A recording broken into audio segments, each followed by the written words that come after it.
Hi everyone, this is Melissa Mender and I'll be presenting how to spin a positive vibe in the online classroom.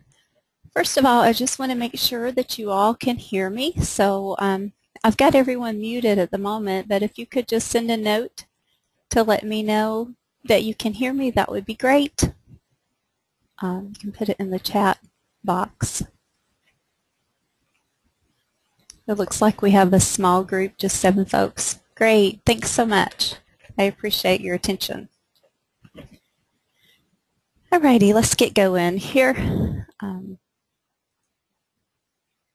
an outline of the presentation this evening. The topics we'll cover are make it real, make it personal, make it upbeat and positive, make it fun, make it relatable, and make it matter.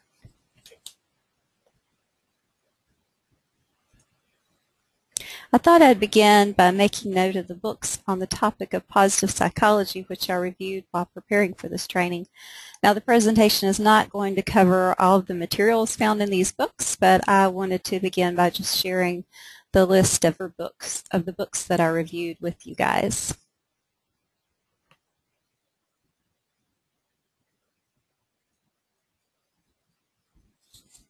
Okay, the first topic is make it real. So what do I mean by making it real? Well, it means that in order to spin a positive vibe in our classrooms, we must first own a positive vibe within. Sometimes it ain't so easy to be upbeat and positive.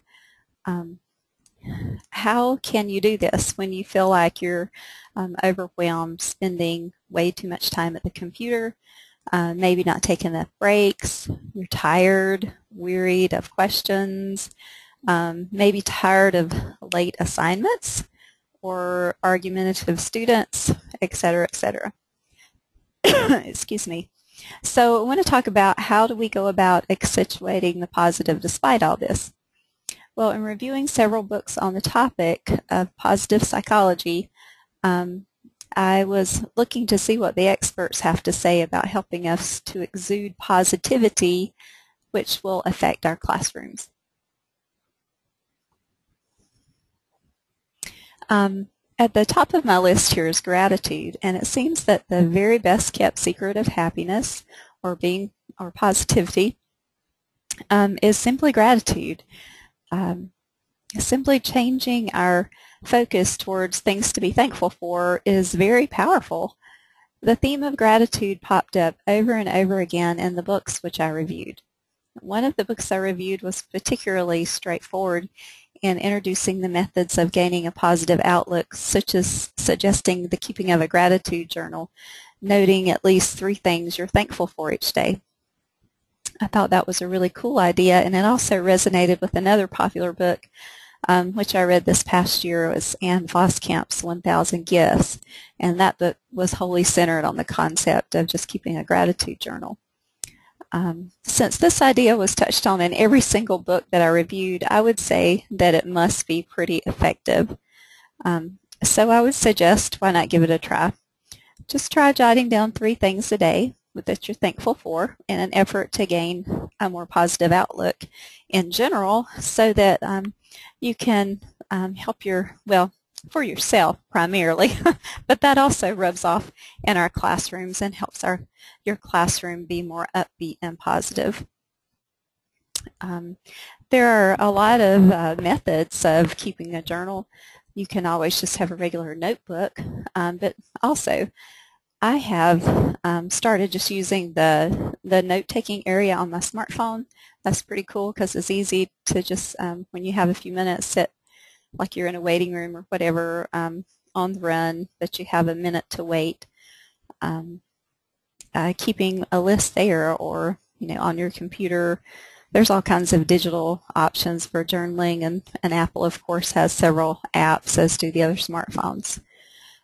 Anyway, it's a cool idea that I would suggest.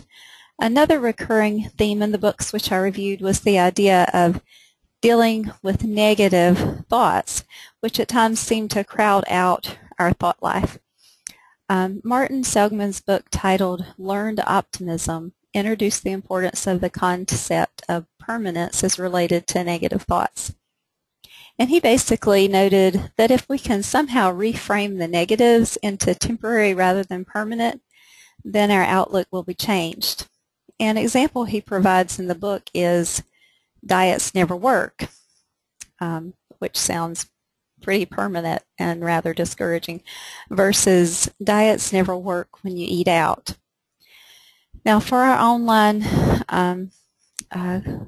instructors, we may find it helpful to reframe our thinking about classroom-related activities or issues. For instance, perhaps you've thought this thought or even said it out loud: plus students always do poorly in my class. That's a permanent negative thought, and we can change that into temporary by saying, plus students do poorly if they do not have the proper introduction to online learning. That gives a little bit of hope for change and that at some point, you know, these students who don't know where to post their document in the classroom or can't find the discussion forum, you know, if they have an introduction to online learning, they can be successful in our classrooms. So that provides them a more hopeful and upbeat attitude. I could think of a lot more examples just on the topic of plus students alone. There's a book that I would recommend by that same type author, the Seligman guy, titled Flourish, which I found to be very inspirational. And I'll show you the book list again as we wind up this training. I just wanted to make a short mention of that. So basically, in order to exude a positive vibe, we must first have a positive vibe going on within ourselves. So focusing on cultivating an attitude of gratitude personally and making efforts to reframe negative thoughts in order to make way for positive are a couple of really excellent insights which I've gained from my short study of positive psychology. I'm not a psychologist, by the way. I'm an economist. I teach econ with the Art Institute. I'm one of the full-time faculty. But economics has a lot to do with looking at human behavior, and I do find this really interesting because the way we think really affects what we do and, of course, our quality of life. Each of the books I reviewed go into much more depth than I'm able to share in this short training. Each book provided encouragement to find ways to direct your mind toward positive thoughts and to intentionally plan this ahead of time by having a strategy of surrounding yourself with positive atmosphere as much as it is in your power to do so. So, like I said, I'm not going to go into detail with every one of those. I'm just sort of hitting highlights. But I reviewed a total of 5 books, and I would recommend every one of them to you. But there's one that stood out as being the very most straightforward and practical, and that was one titled The Emotional Toolkit by Darlene Manimi. So if you were going to pick just one of those up to read, I would recommend that one, The Emotional Toolkit. It was really helpful. It seems that in order to spin a positive vibe around us, we need to feed ourselves a constant diet of positive food. 3 times per day, be sure you're eating some encouragement by reframing your focus in ways which suit you personally.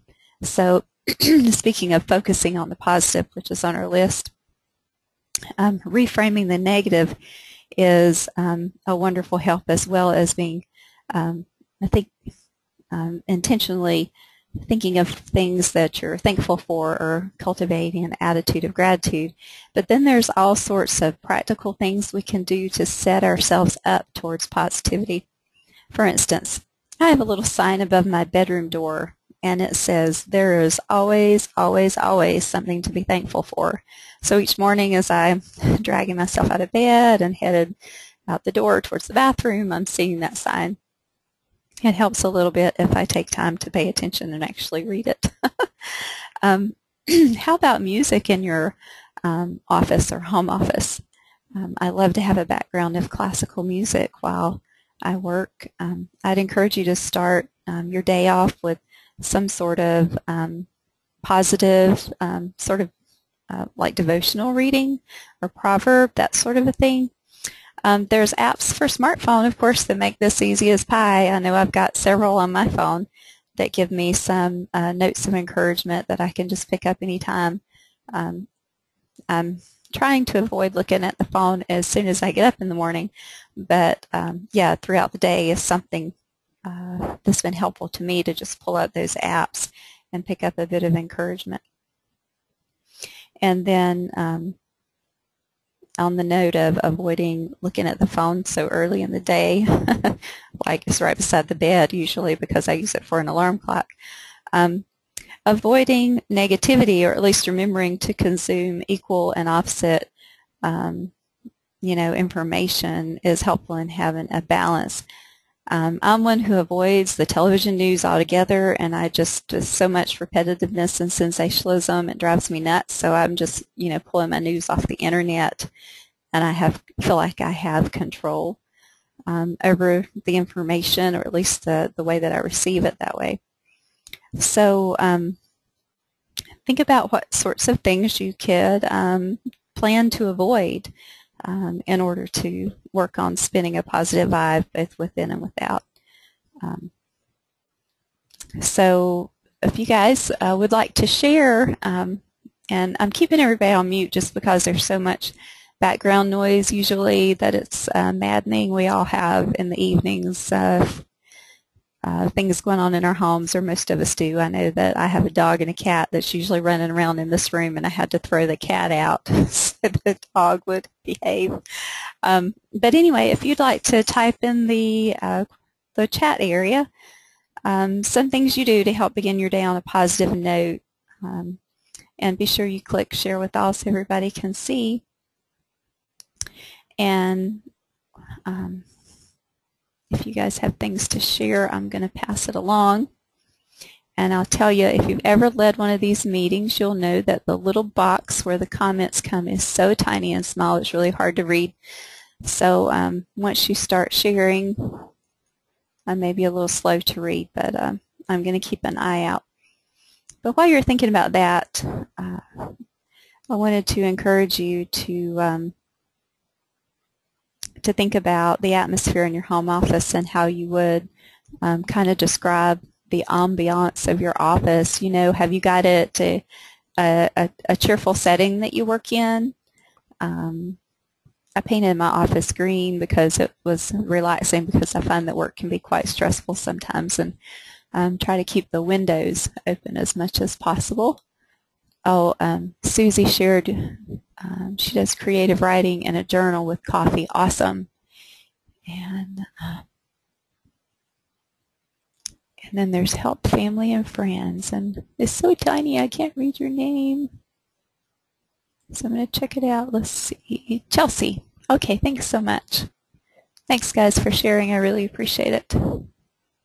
Help family and friends. Those are great things for a gratitude journal. So I'd encourage you to set a positive vibe in your home office as much as possible. Just thinking about practical things like lighting, windows, fragrance. I love to burn frankincense in my room and play classical music and stuff. I have some cool salt lamps, and that helps me out a lot. Another way to stay positive, of course, is to reduce our physical pain that we endure. Sitting at the computer can be a painful experience for some of us. I have some issues that with my neck and shoulder that make it painful, and have to remember to get up and move every little bit and be aware of what's going on with my body. We have a few trainings that the Gen Ed Training Committee have put together that kind of deal with that issue specifically, so I won't say too much about it except for just make a note that we need to remember to pay attention to our bodies when we're busy working in the classroom. Sometimes I get so absorbed and sucked into the classroom that I forget, oh yeah, my back really hurts, I need to move. So let's be sure to take time to get encouragement in order to be an encouragement to others. So next I'm going to mention just a couple of things from my own gratitude list.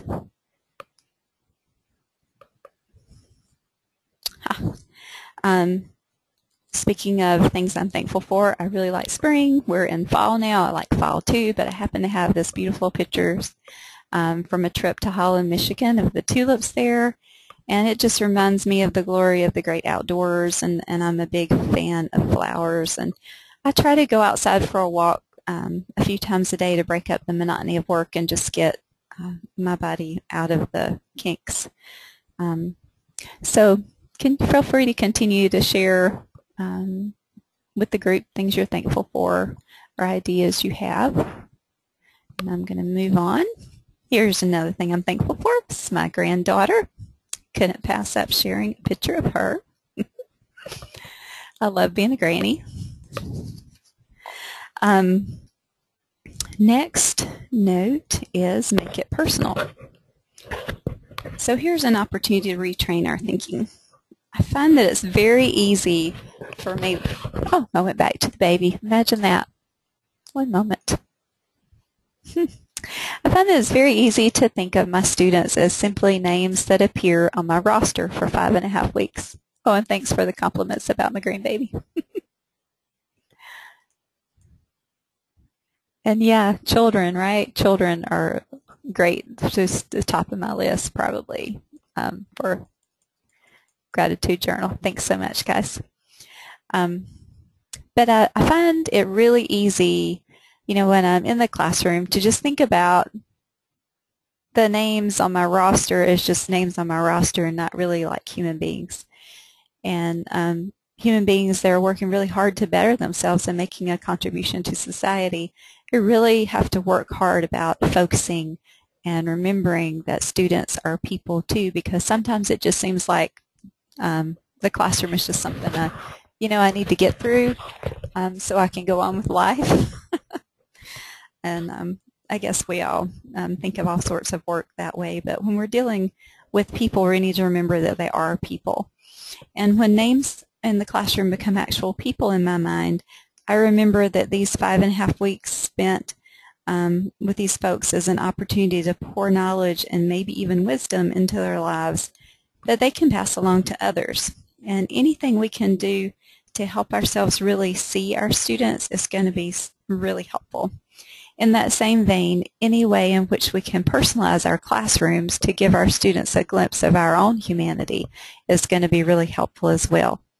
Sometimes a telephone conversation or video sessions that we post in we may have with students, or even recorded video sessions we post in the classroom, or Skype, Skype sessions really can provide a much needed higher level of connection. The new requirement of adding a bit of audio and video into the course in the homepage and the weekly introductions are aimed at making the classroom more personal. I think it's become really helpful. I know I've gotten some good feedback in my own classroom. There are a number of ways that we can accomplish or we can approach this opportunity. I wound up using some photos of me and my mom in my introduction because my mom's voice was the one which I could count on for telling me that I could do anything I wanted when I was a kid. She always told me I could be the president if I wanted to. Of course, I got older and I realized there's no way I would want to be like president of the United States. That job is way too hard. So, excuse me for messing with my microphone. It's too big for my head. But here she is, my very own mom. She always told me I could go to college and be anything I wanted when I grew up. And, it's not like I had a perfect childhood. There's, more difficulties, and I won't share about that. But the brightest part of my childhood years were just simple words of affirmation that molded the way that I thought about myself. And it really affected my life. When I reflect on it, I realize how important words of affirmation were in molding me into who I am. And now I have the opportunity to pass along that same message to others. And it's a simple message that education is valuable and that hard work really can make your dreams come true. So I think it's a really great privilege to be in the business of teaching. Yeah, my mom's on my gratitude list, of course. Next, make it upbeat and positive. We need to intend to be positive in order to be positive, to be intentional, and we need to to be positive in order to provide a positive vibe in our classrooms. And one strategy is to look for positive thinking geared items for our classroom to just exude that positive and upbeat vibe. Encouraging quotes, visuals, notes, videos, things like that can go a long way in motivating our students. Even when correcting students, we need to begin on a positive note.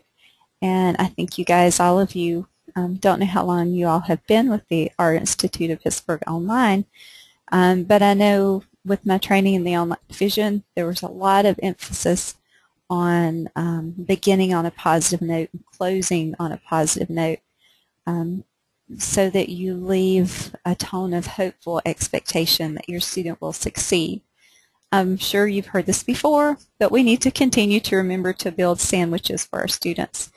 That's the kind of feedback they'll more easily digest. A positive starter draws them in, and gentle correction does not humiliate but guides, doesn't squelch, but encourages them with a positive ending that convinces them to believe in their ability to succeed. The student's attitude is key to their success, so our attitude in providing feedback is also key to the success of our classes. We want to make them want to log into class, to look forward to it, because it's a place where they receive encouragement and a hopeful expectation of success.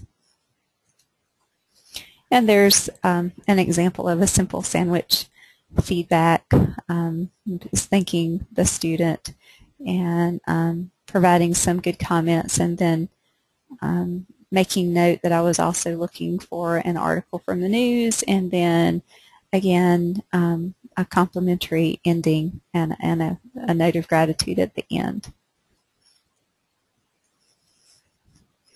And here's an example of an inspirational visual that I've shared in class. Albert Einstein, he's always a cool one to quote. I find that it's fun to scatter these visuals. It takes a little bit of time, to upload them sometimes, but it's usually very worthwhile.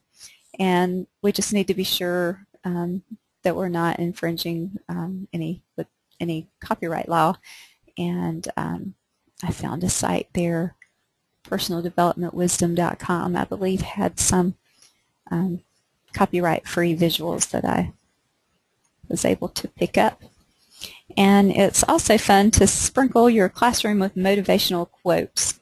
Here are a few quotes which I use to make use throughout the term, and there's one for each of the 6 weeks that I include in my weekly announcements.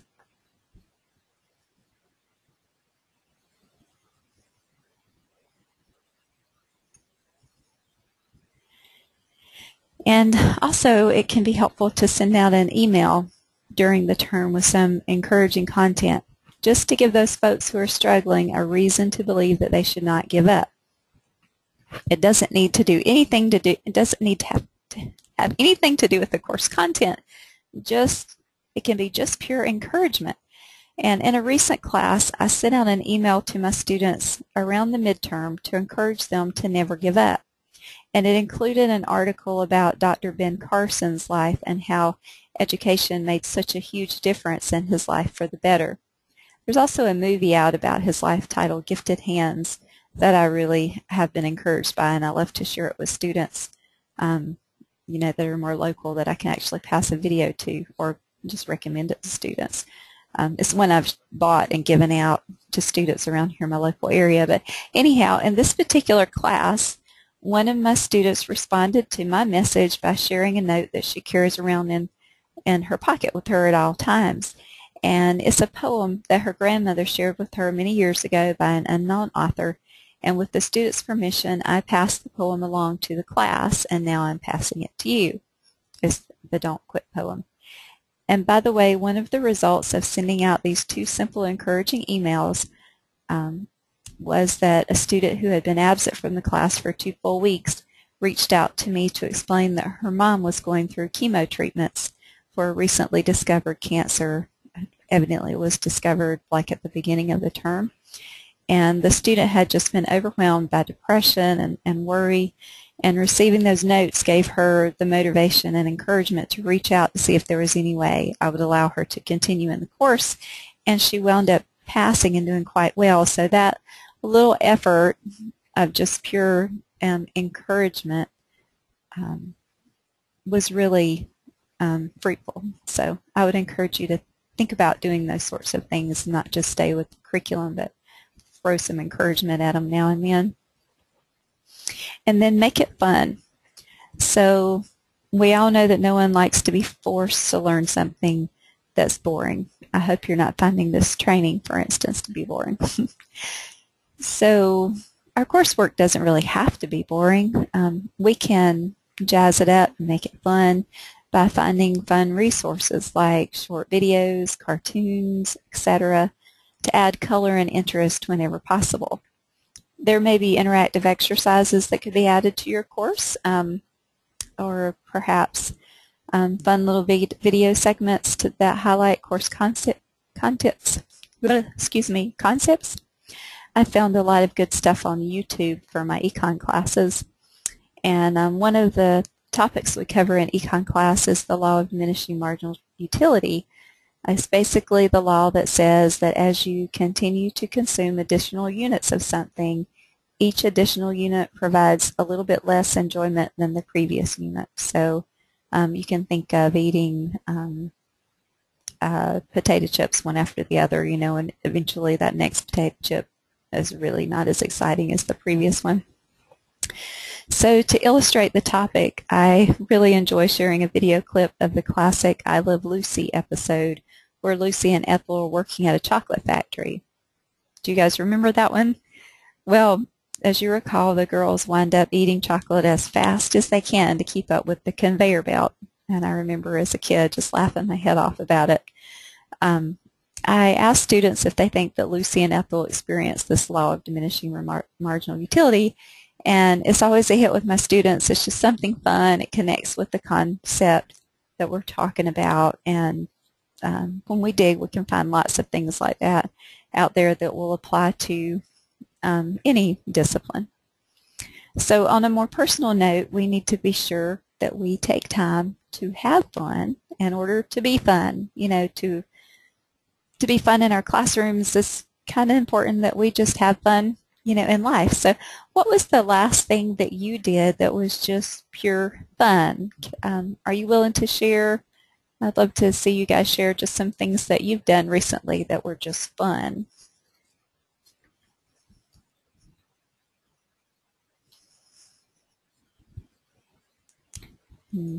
Like, let's see. I guess the most recent thing that I've done that was just pure fun is just playing with my granddaughter, you know, dancing around, acting like a silly goon, probably watching Big Bird with her. It's so great fun. Feel free to share things there in the chat area as you become inspired.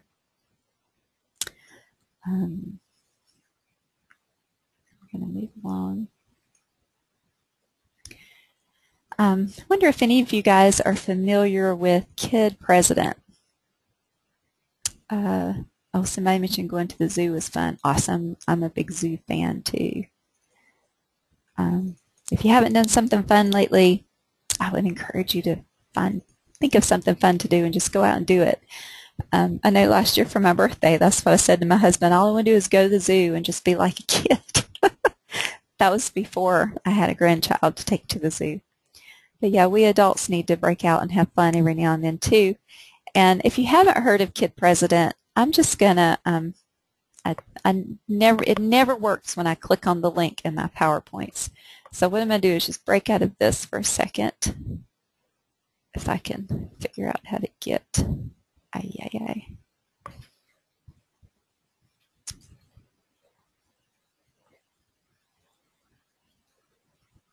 Whoops. Okay, guys. My idea was, yay, okay. One second. I wanted to show you guys a Kid President video. Ta-da, here it is. This is something I share in my classroom. It's a pep talk. Can you hear it, by the way?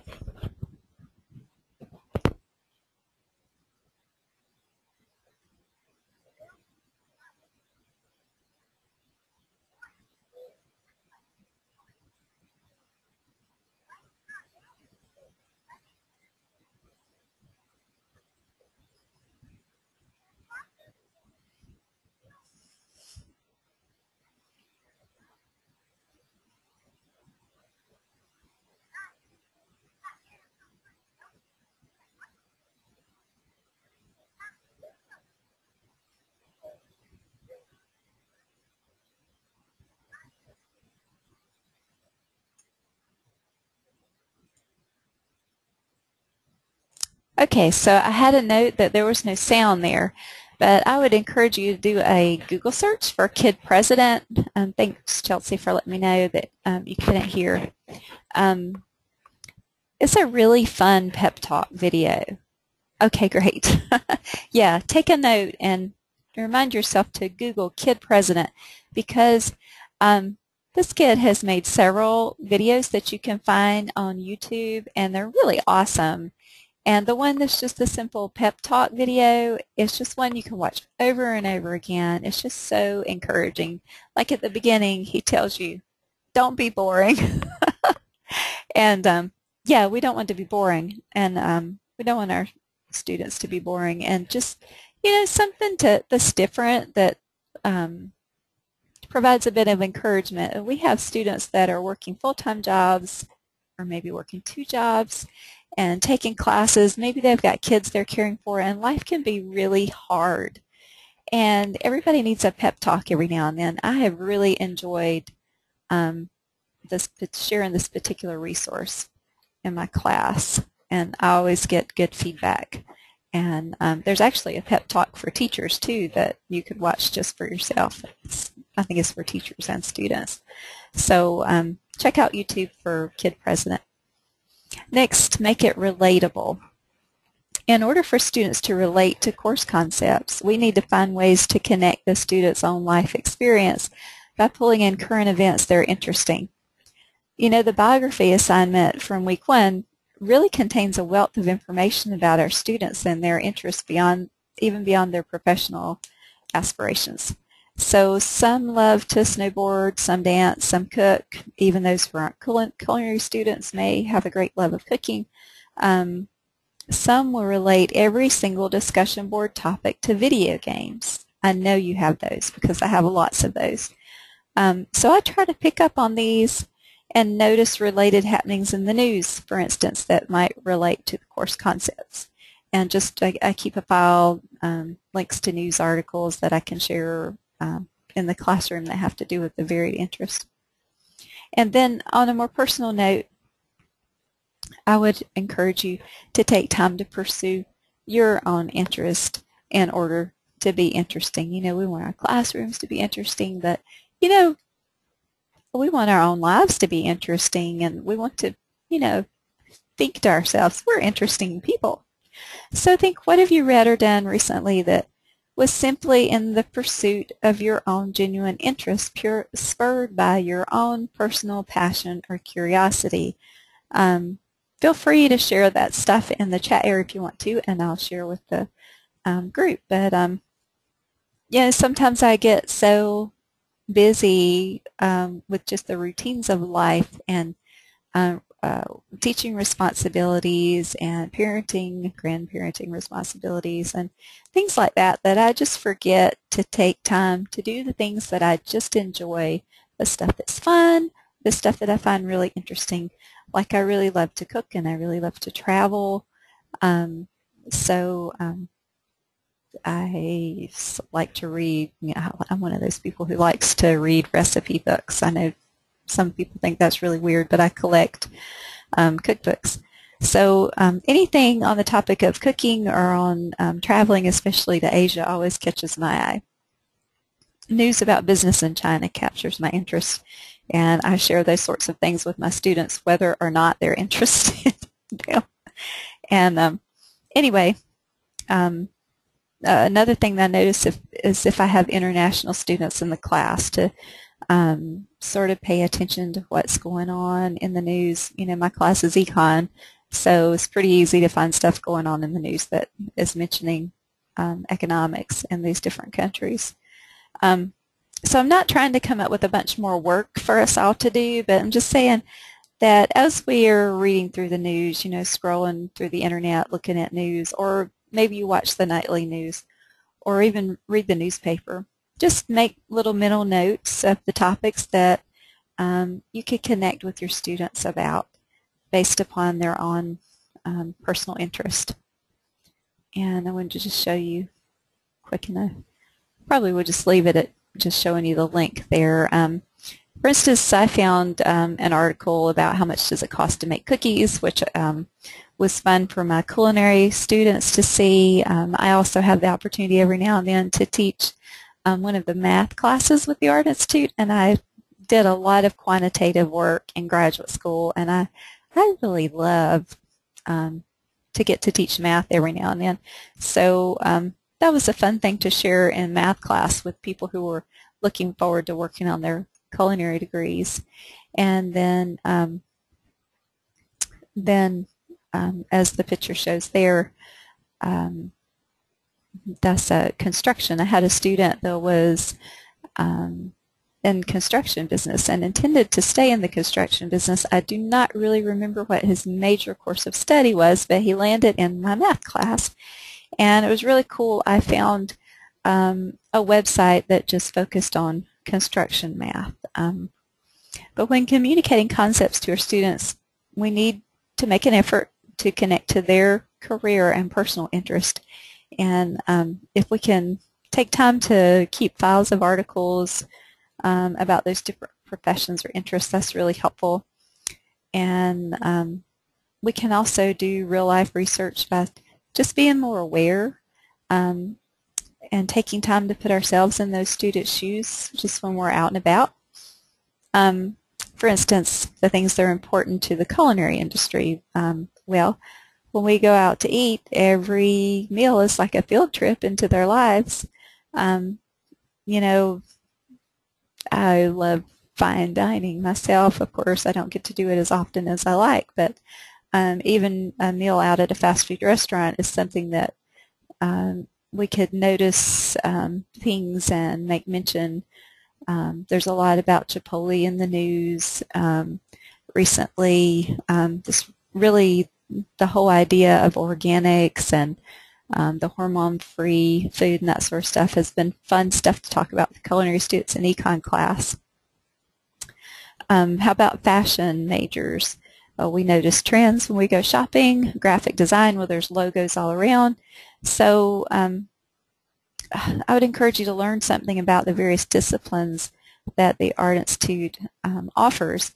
And the Gen Ed department now offers several trainings that allow us to get a deeper level of understanding of the various courses of study and provides insights into how we might present our own materials in a way in which the students can see why our Gen Ed course content is important to their career. If you, I believe there's a hotel and restaurant management Gen Ed training that's coming up soon. Just keep a watch on those. I've attended a few of them and found it to be really, really interesting to just have insight into those particular majors.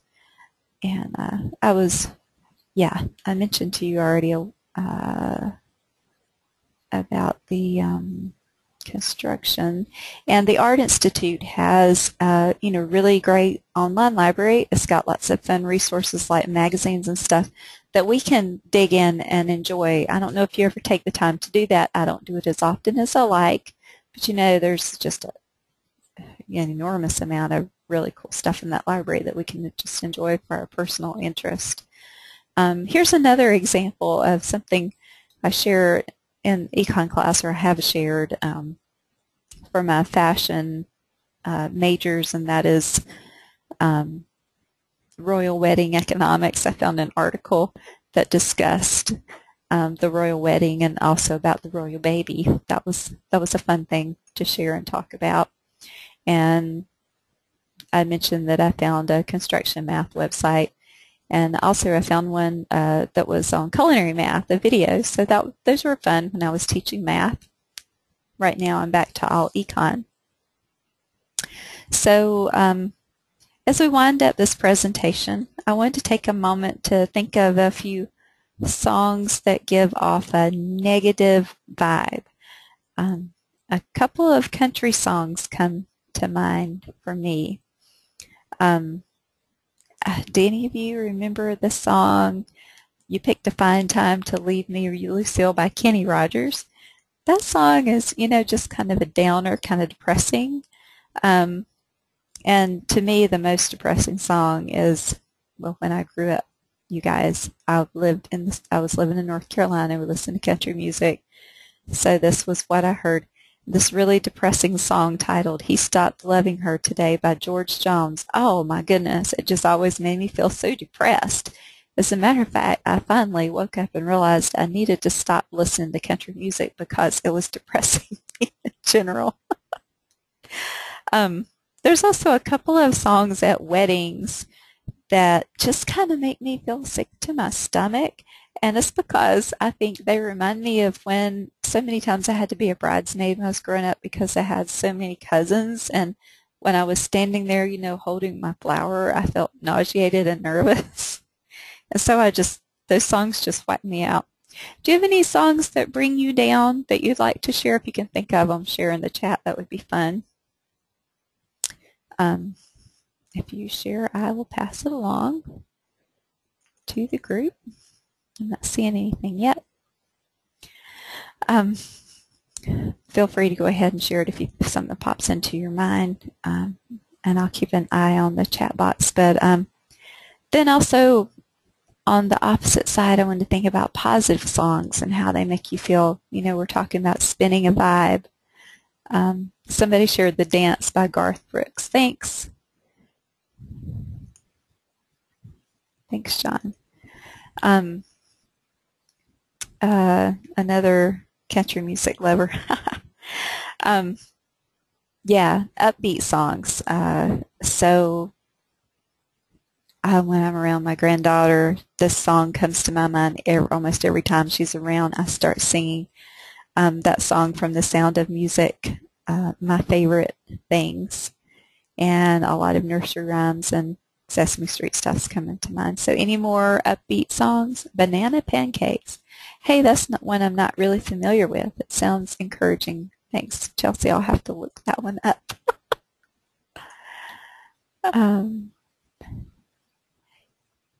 Shameless. Shameless or Fun by Garth Brooks songs. Yeah, Don't Worry, Be Happy. That's an awesome song. Great. Those are great examples. Yeah, as we wrap up, I wanted to leave you guys with some background music of Hakuna Matata. You've got some great ones, John. Thank you so much. Yeah, when you think about these positive songs, you think about what are you singing to yourself, and then what are you singing to the people around you? What are you singing to your students? Because we're really all, giving off some sort of a vibe on a daily basis. And we want to be sure we're giving off a positive vibe. I mean, we're going to be negative now and then. We can't be perfect. But if we can be kind of just more intentional about spinning a positive vibe, I think we would all be happier. Our classrooms would be happier, more positive, encouraging places. We get to choose what we play on the radio of our minds. And what we sing to ourselves is pretty much guaranteed to be what we sing to others. So all that practice spinning a vibe within your mind determines the performance you give to the world, and that includes your classroom. So let's choose to spin a positive vibe.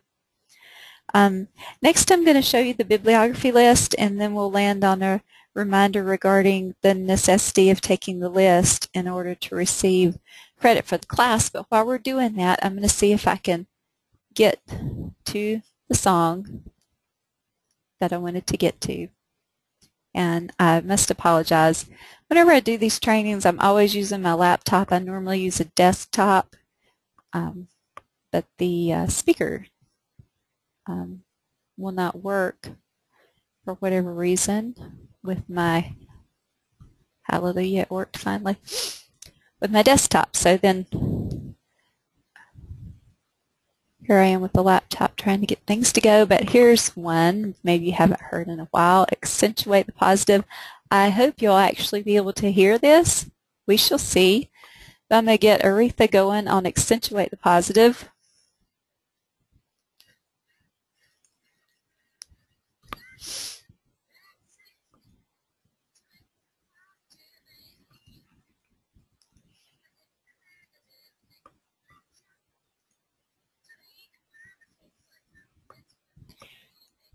If you have questions or comments, or would like to give some feedback, feel free to send to my email address there, mmender@aii.edu.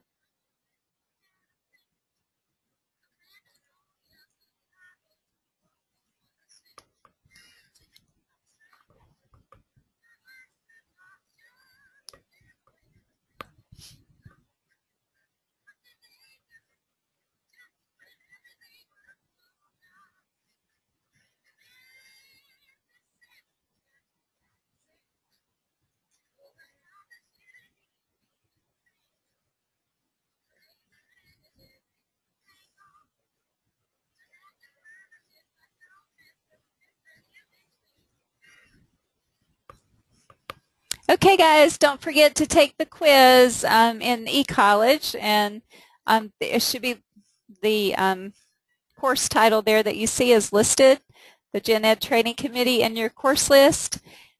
You don't need a password anymore. The quiz is not hard, but be sure to do it so you'll get credit. Thanks so much.